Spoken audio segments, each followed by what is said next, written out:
የሚያሳየን የሚጠቁመን የሚያብራራልን ትልቅ ምስጢር ነው ማለት ነው።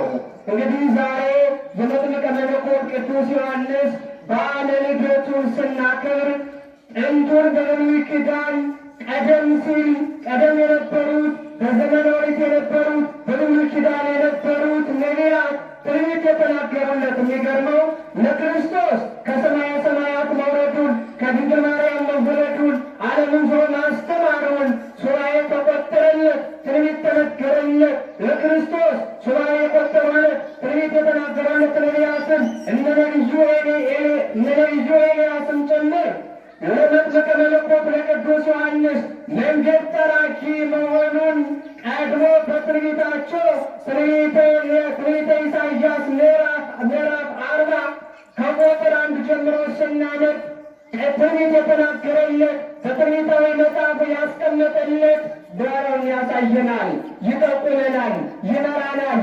ታዲያ የአዲስ ኪዳኑን መጠሪያ ወደ አዲስ ኪዳኑ ስንመጣ የትንቢቱ ፍጻሜ ክርስቶስ ከመጸነሱ ከሰማየ ሰማያት ከመውረዱ በድንግል ማርያም ማኅፀን ከመወሰኑ በፊት 6 ወር ቀድሞ የእግዚአብሔር ተአምር በመልአኩ በቅዱስ ገብርኤል አማካኝነት በመጋቤ ሐዲስ በመልአኩ በቅዱስ ገብርኤል አማካኝነት የእግዚአብሔር ተአምር በቅዱስ ገብርኤል አብሳሪነት ወደ ቤተ መቅደሱ ገሰገሰ።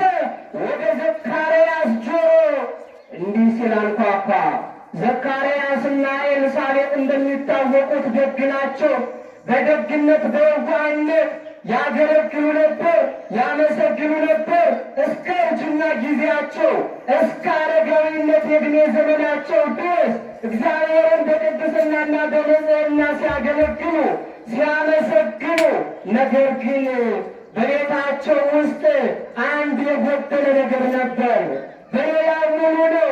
ለሚበሉት አይጨነቁም፣ ለሚጠጡት አይጨነቁም፣ ለሚለብሱትም አይጨነቁም፣ ለሚኖሩበት ዓለማዊ ሕይወት ሁሉ አይጨነቁም ነበር።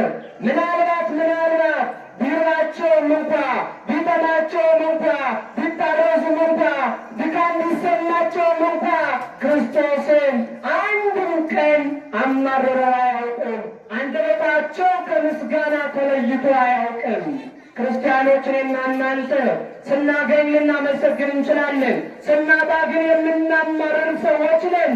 ስናጣ ግን የምናማርረው ብዙዎች ነን።